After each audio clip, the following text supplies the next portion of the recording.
What is up, my peeps? Joshua Smith here with another GSD podcast, where I interview top entrepreneurs, top fitness and health professionals, and people that straight up dominate their space. These are people that do not accept mediocrity. Instead, they get clarity on what they want in life. They get their hustle muscle on, they take massive levels of action, and create their dreams into realities. They operate in straight up GSD mode, and they get shit done. Real quick, I need a huge favor. In order to continue bringing these amazing interviews packed with massive information, all I ask is these 3 quick steps that take only about 60 seconds. So step number 1, if you've not done so already, please go to www.joshua.smithgsd.com and subscribe to our email list. You will then automatically receive all of these interviews in your email, along with a ton of other cool content we're always creating and sending out. Don't worry, you will not be spammed. I hate spam too. From there, you can also connect with me on Facebook, Instagram, Twitter, all that fun stuff. Secondly, if you're listening on iTunes or Stitcher, please give us a 5-star rating and a positive review. Last favor, share these with everyone and anyone you know that you feel may benefit. This is the only way I'm able to provide these amazing interviews with the biggest badasses on the planet 100% for free, is through growing our listener base. So this is very, very important. I know you are busy, and these steps will only take about 60 seconds to do, and it's all I ask in return for all this great content. It means a lot to me, so please, I'm begging, I'm asking that you take those steps and do it right now. Pause this show, take 60 seconds, do these steps, and then when you're done, come back, hit the play button, and then boom, I promise we're going to bring you some epic content. With our interviews being so hardcore, you guys, we decided to switch things up. So again, with our interviews being so hardcore and so in-depth, they are long. So we decided to break these up into parts. All will be released on the same day, but broken up into multiple parts, which will make it a lot easier for you to stop and come back where you left off in a more easily fashion. So we'll get into it to referrals here in a little bit, because I want to talk about your book and all of that. But okay. I want to stay kind of focused on your team. So right now, because you've done something that very few ever do in this industry. Very few real estate agents, they may grow a team, but they're always so involved. They never really become that true CEO, that true entrepreneur of their business. You grew this business, grew it to a point where you stepped out, and really right now, I don't know what the transition is, but of taking on a partner, and really, I mean, you have no involvement. 8th level. Yeah, right. Yes. So let's kind of talk about that. I mean, at what point did you know it was time? And you know, I mean, what's any advice you can give people? Because again, people just kind of get in that grind, and they stay at that capacity. You know, so maybe they're stuck at like 30 million in sales, and they're there for 20 years of their career, and they never are able to become that full CEO. Well, what's the worst thing that can happen if you leverage people's systems and technology, right? I mean, the thing is what do you know if you never try it? If you never hire someone, what do you know that you don't know now, right? But what if you hire them and it fails? Well, now you know a lot. You know what not to do in hiring. You know what not to do in training. You know a lot. And what happens is just hire people. You know, just hire, bring them on, and just realize that the first person you hire will probably not be there in 6 months or a year, because of a lot of reasons. One is because the entrepreneur is not a leader. So there's going to be some failure from that state, but you're going to become a better leader by this experience. The other thing is your training processes are probably horrible, so you're not going to train them properly, and your hiring process is horrible. So, but the only way to improve your hiring, training, and leadership skills is through doing it. So do it as fast as you can. Yeah. You know, and if you're going to hire one, hire two. That's something I've learned from execution is just literally, if you're going to hire one, if you're going to hire one buyer agent, why not hire two? Yep. Because you're going to train them both. One's going to survive maybe. If they both survive, you're a double winner. If they both don't survive, then you're still a winner, because you didn't spend any extra time training 2 separate people at 2 separate times. All your training went into one person at a time. Right? And your philosophy is hire 30 at a time, which I love, right? I mean, that's a better use of time. I interview in groups, I hire in groups. It's the only way I do it. Boom. Oh, wow. Great use of time. So that's the way that you have to think about it. And honestly, why can I do what I do now is systems. It's entirely systems. I'm a systems guy. We have systems of systems, and a great example is just a simple intake form. Do you have an intake form for your business, any business? But in real estate, it's going to be a buyer questionnaire and a seller questionnaire. Do you have a questionnaire that when people express interest in your business, that you can immediately ask the questions that will determine whether they're really a client or a potential client, or they're just a looker or something that you should not be working with? But here's the thing. You're like, I know all the questions to ask. I'll just ask all the questions. But the problem is that is reliant on you to ask all those questions. But how could we create a way for everybody or anybody that's on your team to ask the right questions? Well, write them down, and that becomes your intake form. And by the end of it, you ask a question like on a scale of 1 to 10. 1, you're just curious, and 10, you're looking to buy a home today. You need a home today. Where are you at on that scale? And they say 7. Great. What would it take to make you a 10? Or they say 10. Great. What would it take to make you a 10 plus? All those are great. Those are the greatest words in the world are useless if they're just inside you. Yeah. Yeah. Anything that's done more than once needs a system. Write it down. And I think people get overwhelmed by systems, but it's like literally, just think of everything in your world is a system, dude. Like from your morning routine when you wake up in the morning, how you answer your phone, just start documenting that. Like Michael's saying, it's, like McDonald's, if they lose their fry guy, yeah, dude, it sucks. I'm sure the manager's not stoked because they got to go find a new fry guy, but they're able to find a new fry guy, get him trained, and they don't skip a beat, because they have awesome systems in place. You probably heard this, but you know what the one thing is that you never notice at a McDonald's? You've never seen it at McDonald's. But some people go, well, a nutritional chart. No, it's actually there. But there's one thing that you will not see at a McDonald's. Yeah, I have no idea. The owner. There you go. And that's profound. Yep. They do not let the owners go to the McDonald's. Yep. Think about that. Imagine you dropping $1 million. That's what it is. That's the entry fee for a McDonald's. You are investing $1 million, and they say, we're going to have a bunch of pimple-faced teenagers run this ship, and you can't go in. Yeah, that's awesome. Wow. Yeah, I love it. We get in our own damn way, man. Yeah, absolutely. Every time I get involved, man, it just slops. Oh, amen. My team manager's like, just get out of here. I just did this on the way over here. I was just talking to a guy that's changing the world, and it was just like, he's like, well, we need to schedule a call. And I was like driving and like maybe thinking about my schedule, and I was like, what am I doing? I was about ready to schedule something. I knew I was probably going to double book it, and I just go, you know what? Contact Lisa, and she's the owner of the schedule. And it's like, contact Lisa, you schedule it that way. But I was so right about, because this was an important call.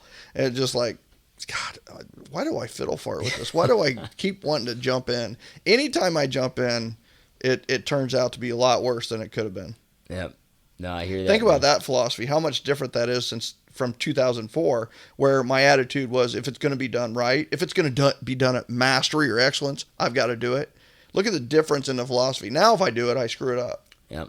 Yeah, it's at the end of the day, trust equals capacity. So whatever your trust level is on your team and your people is going to be what your capacity is. That's right. So you can't grow unless you let go. Trust comes from training. Yeah. Right? I mean, people are always like, well, I keep hiring. There's going to be entrepreneurs that watch this, and they've been going through buyer's agents, or they've been going through assistants, or they've been going through staff, any entrepreneur. And here's why. They're like, oh, I wish they were more self-sufficient or more driven or whatever. Well, here's the problem is they weren't trained correctly. If you don't train them correctly, you will have to manage them forever. But if you train them correctly, you'll never have to manage them again. Yeah. And why, what makes the difference between an entrepreneur and just a manager is that an entrepreneur doesn't have to manage their people. They're self-managed. They're self-sufficient. They run themselves. It's all about training. Yep. All about training. And what you talked about is well with systems. It's we can't manage people, otherwise you're going to have a heart attack. You get burned out. You got to be able to manage the systems that manage and empower the people. And brilliant, bro. So and I'm not, this isn't just real estate business. This is all sales industries here. That's but right. When you're in sales, you're not really in that product of the business. So we'll just speak real estate here. So we're really not in the real estate business. We're in the human resource, human connection business. And you're one of the few that really gets it and got it and exploded and it's created this empire that you have today. And NAR shows us, right? It's something like 88% of buyers and sellers say they love their agent, only 11% ever do a repeat transaction. So you caught on that, and then to the point where you became and really got known as the number one referred guy in real estate. That's right. And then you wrote a book about this. So let's kind of talk about the book, what inspired you to write the book. The book's The 7 Levels of Communication. If you guys haven't read this book, it's absolutely brilliant. It's a must read for anybody, not just in this industry. It's a must read for anybody that's involved in any type of sales, right? So what inspired you to write the book? And then let's get into what real estate agents need to do or any sales professional needs to do to make sure that it's like we all have this water tree in our backyard. We're just choosing not to water it. So true. Or this money tree, yeah. Yeah, and people liken it to a farm. But I will tell you is that I want you to not. I mean, that's the thing is it's farming is the opposite of hunting. They think of hunting is going out cold calling, door knocking, chasing, right? Chasing, and they're like, oh, don't chase. Don't be chasing. Don't be hunting. What you really need to do is farm, right? Sow your field, grow, and that's why a lot of even civilization like the Mayan, they all flourished was because they learned that you can't just hunt for your meals. You got to farm for your meals as well. But I say here's the deal. Okay, farm, but here I don't want you to have a cornfield because what happens with a cornfield? It grows. What do you do? What do you do with a cornfield? Right? You harvest it, all the corn, and then everything dies, right? Yeah, regrow. And only I can use this analogy because I grew up from a farming background. But the secret is to build an orchard. It's an orchard. You plant an orange tree. When does the tree die? It doesn't die, right? You nourish it, it gets going, and then how often can you go get oranges? You go get oranges all year long in Florida, or you go get oranges whenever they're out. But the tree never dies. It's not like you have to kill it and replant it. With an orange tree or a peach tree, I'm from Georgia now. I use the peach tree thing a lot.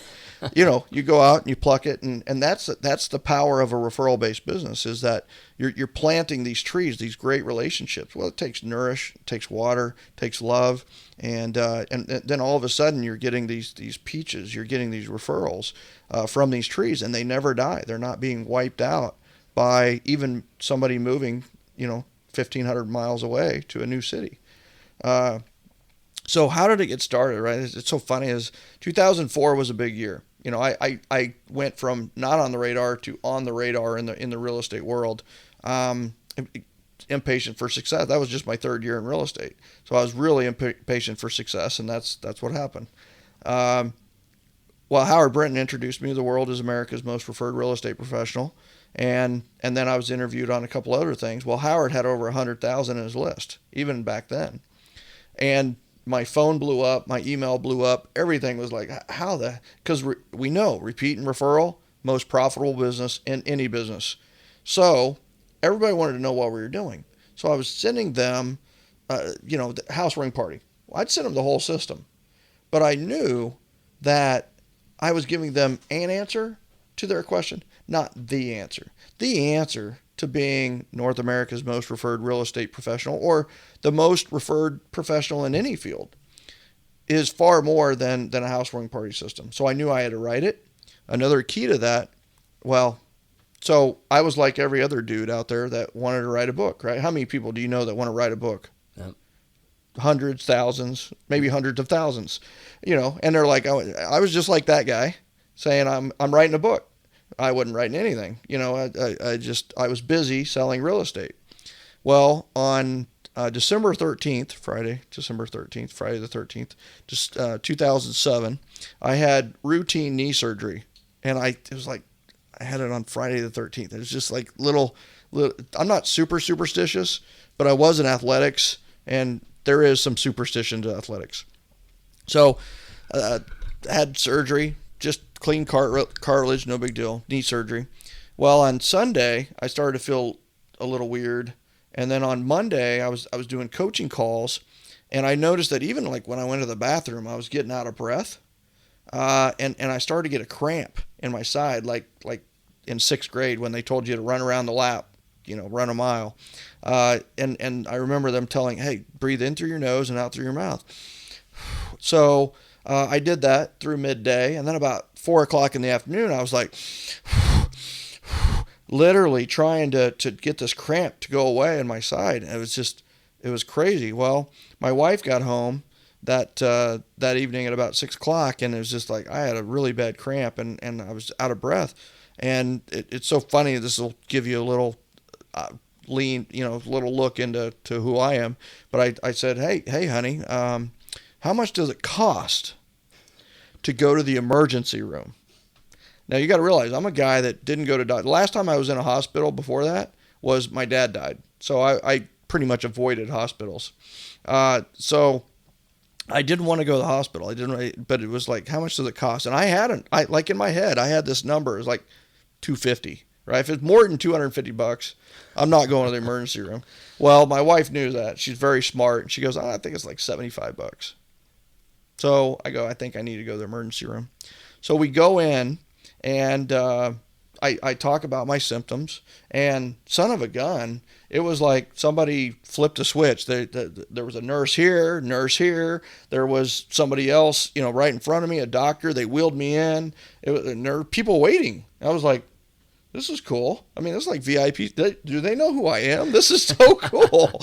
And so they wheel me back, and they're doing X-rays, and they're doing heart tests and all these things, and they come back, and at about like midnight, they're like, well, we're gonna keep you for observation. And I was like, okay, that's weird. I said, honey, go home. I'm starting to actually feel a little bit better. So my wife goes home, and I'm in there for observation, and I go to sleep. The next morning, now you got to realize, when you check into a hospital, you get these really cool outfits. Yep. It is and they drape on you forward and then tie in the back, right? And you have nothing on underneath. So I'm laying there in my bed, and the back is propped up a little bit, and my legs are straight out in front of me. And at like 7 o'clock in the morning, I am startled awake by a oozy substance in my groin area. Did I mention the word startled? Okay. So I am startled awake, and I look down, and there is a 20-something nurse who is put a glob of ooze and is starting to do a sonogram procedure in the bend of my groin area. Did I mention startled awake at the beginning? Yep. Okay.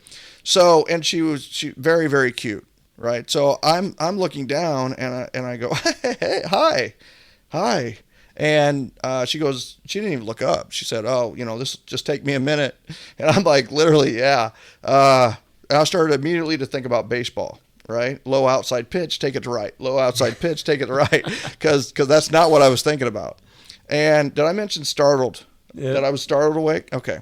And so she's doing the sonogram and things like that. And what's interesting is after getting over the first reaction, I started to feel a little bit nauseous and just really did not feel very well. And I just, hey, ma'am, I'm not feeling very well. And she didn't even look up again. She just kept working the sonogram, whatever that's called, and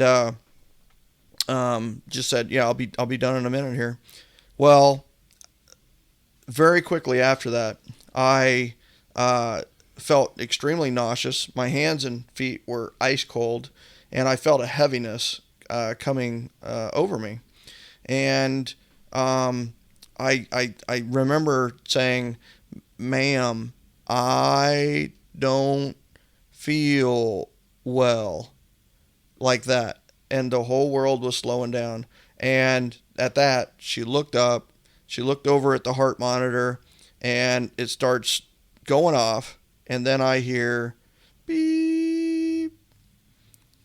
And 37 seconds later, I come to, and I have a large female nurse on top of me. And, my first thought was heaven. Wow. But it was not heaven. Heaven wasn't ready for me yet. But it was the head nurse who had resuscitated me in the hospital. And that was a interesting moment. And then I just remember coming to and just being scared, just real what had happened. And I didn't know what happened. I came to, she's on top of me, and I'm like, what happened? She goes, well, you gave us quite a scare there. You flatlined for a little bit. And I got really emotional, as you can imagine, at that time. And I'm not a crier, but that frightened the heck out of me. I remember being set up and wheeled down to have a temporary pacemaker put in. And I remember thinking, hey, number one, it was interesting because I don't have a kid. I didn't have a kid at that time. I'm driven, and I didn't have a kid. And I was always like, if I don't have kids, it's okay. I wanted a kid right that moment. The second thing is I thought of my wife, and I thought, Sherry's going to be really mad if I die. It's like, I think she'd be sad, but I think she would have been mad at that moment. And then I thought of my dad, and he had died with one regret. He had over 1,000 people at his funeral. He had died with one regret, and that was he had not written his memoirs. And they would have been powerful. Powerful writer. He was an English teacher, and he had experienced some major league stuff. And I can imagine just reading his memoirs to my son today. It'd be so powerful. And wheeled me down to get the temporary pacemaker in. They put me in ICU that night. My mom came down. She was crying. Sherry was there crying, and Shara McCallum, who's another top agent in Olathe, was crying. Brad Korn, who's another top agent in Kansas City, came, and he was crying. Tim Chin came over, who runs a networking group, and that night in ICU, I outlined the 7 levels of communication. I literally had it started and had it working that night. That you knew it was time. Yeah, it was. I got to get it out of my head. Yeah, man, what a epic, crazy. Yeah. I mean, man, holy cow. So, it was just a heart attack? It was blood clots from the knee surgery. I actually had 3 in each lung, and then 1 had gone through my heart. Holy cow. Yeah, blood clots. It's the lesson there is don't wait for a life-changing event to change your life. Yeah, start now. You can change it right now. Just do it. Change it. Execute now. So that's right. GSD. That's it, baby. Right? That's it, man. So, all right, dude. So, at what point? So, you wrote the book, but it sounds like from what you were saying earlier, you had started coaching and taking on coaching clients prior to writing the book. At what transition? And you mentioned something when we first started this podcast about you always having that teacher within you. Being around your dad, growing up with your dad, and I've seen you in person so many times, and you were absolutely born to teach. Yes. Now you're not teaching formal education; you're teaching in a totally different arena and having a massive impact on people's lives. So this is absolutely your calling. At what point did you? I guess you kind of always knew that, but at what point did you know in real estate that this was it? Real estate or coaching?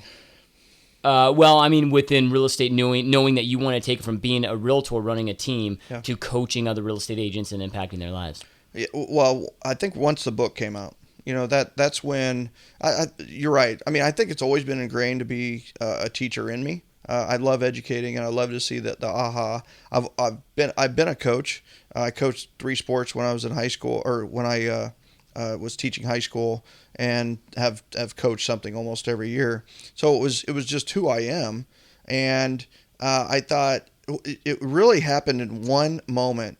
Is I had just helped 186 people the year before. And the next February I was asked to speak at a RE/MAX event. And what was interesting is it just so happened that they announced the attendance at 186 people.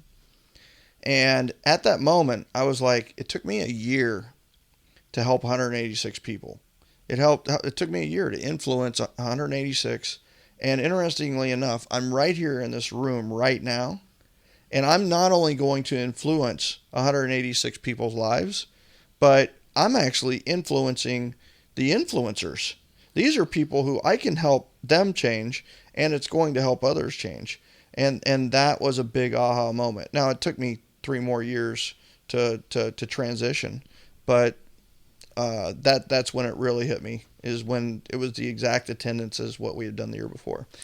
And I'll tell you, another big part of that too is 2009. We know what that year was like. We did 218 transactions that year. That was the best year the Maher team ever had. And that's when I knew that my method with the 7L system and Gen had to get out there, because when everybody was having their worst year, we had our best year entirely from referral. And it totally made sense to me, because when do people need realtors the most? When do they need your help the most? Is when they're struggling the most. And that's what happened, is people were starting to struggle, and they were calling on us even more. And that's when I knew that I needed to get this message out, this system out, so more people could execute on it. So when going into the system and of course you guys, with it being a podcast, you need to go out there and get the book. The book's brilliant. Like I said, it's a must read for everybody on there. But what are maybe just the top 2 or 3 biggest mistakes outside of just never following up, which is what most mistakes I guess people have, is they don't have a database and they just never follow up. But let's say they have a database and they somewhat follow up. What are maybe 2 or 3 of the biggest common mistakes that you see in the real estate industry and other entrepreneurs, other sales industries, that it's like, dude, you guys got to change this right now, and you're just leaving so much money on the table. Oh, geez. And that's the biggest truth, right? Is they're just leaving so much money on the table. But the fortune is in the follow-up. I'm gonna hit that right off the bat. Is that it's so funny? Is all these systems, all these things are being designed for us to convert internet leads. Well, when you say convert internet leads, that's follow-up, right? And all these things have been designed. Well, what are you doing to convert your most powerful and profitable asset, which is your database? What's your follow-up look like with them? That's the first follow-up system to put into place. That's the 7L system. That's what to do next. So the first thing is just, focus. Put your energies into, and knowing that your database is probably the place that's going to profit and produce faster than anything else. And that's the other thing, is people think of database as past clients. Well, it's not. Database, past clients go into your database, but everybody goes in your database. When I started, I didn't have any past clients. I don't know about you. Did you start with any past clients? Zero. So we have to start with the people we know. I started with 50 people in my database and built those relationships to the point of referrals. So that's number one. The other thing is please, right now, don't ask for referrals. I think that's like the myth that has been carried on for years, is that you should ask for referrals. I've never asked for a referral verbally. I have indirectly, like on a piece of paper. But listen, why do you think agents don't ask for referrals? Whether they're scared, they just feel like, when you ask for a referral, you feel like a schmuck, I guess. Yeah. However you want to put it. Yeah. So why do you think you feel like a schmuck when you're asking for a referral? Because we're just asking. They just paid us a commission check. We're asking, not giving them. Yeah. It's you said it, not giving. It's a selfish question, right? When you're asking for referrals, it's selfish, and none of us want to be selfish. We never want to feel selfish. So that's why agents don't ask for referrals, even though they've been told to for about 1,000 years. You should ask for referrals, but they don't. And people tell me, well, it's scripts, it's dialogue, it's practice. No, it's in their heart of hearts. They understand that it's not a good thing to do. That's why they don't ask for referrals. Well, the key is not to ask for referrals. The key is to have more referral conversations. What's the difference between asking for a referral or a referral question and a referral conversation? What's the difference? I'd say asking for a referral is just, hey, dude, give me some business. Where a referral conversation is me taking the time to further my human connection with you, getting us to know, like, and trust each other on a frequent, more intimate basis, or however you want to say that. Absolutely. It's a two-way street. Referral conversation is that, hey, what's your ideal client? And how's the best way to refer you? Who are the last 3 or 4 or 5 clients that you've worked with? And then looking for an opportunity to connect them with someone, introduce them to someone, or possibly refer. Like, before this interview, you referred me somebody for some Infusionsoft work, Yep. right? Literally a referral before we even got started. So it's one of those where, and what's cool about that is when you refer this guy, who wins? Well, we all win. I mean, he wins, but Whoa, we all win. What'd you say? We all win. We all win. So he definitely wins. He's going to get a client. I win because I have a problem that he's going to solve. You win because you have emotional bank with the two of us. Right? So always be looking for those opportunities. And notice you didn't get a penny from any of that at this point, but it's going to reciprocate, right? It's going to come back.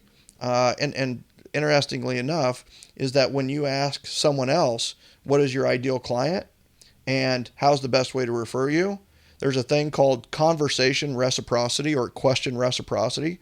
And question reciprocity is literally, if you said, how are you doing? How are you doing today? I would say, fine. How are you doing today? I would not say, fine, what's up? I wouldn't say, fine, how's it going? I would actually say, fine, how are you doing? Right. And observe this sometime. It's so funny, especially at real estate conferences. You're listening to the hallway conversations, and there is question reciprocity, conversation reciprocity coming all the time. And you get to start it. If you start by asking about ideal client and asking about how best to refer you, they will reciprocate. They will ask, well, what's your ideal client? Yeah. And how's the best way to refer you? So any question you ever want someone else to ask you, ask them first. Thank you for listening. Do not forget to follow me on Facebook, Joshua Smith GSD, on Twitter, @Joshua Smith GSD, Instagram, Joshua Smith GSD. Make sure to also subscribe to my YouTube channel. Type in Joshua Smith, and I'm the good-looking cat at the top. If you haven't already, go to www.joshuasmithgsd.com and subscribe to our email list. You'll get these interviews sent to you via email, along with my blog, videos, updates, and all that other fun shit. As always, make sure you're taking action. Take all this golden information that you're getting delivered here and make sure you're applying it. Information without implementation is the start of delusion. So implement. Take massive levels of action. Get your hustle on. Get into GSD mode and go dominate. Peace out, guys, and see you next time.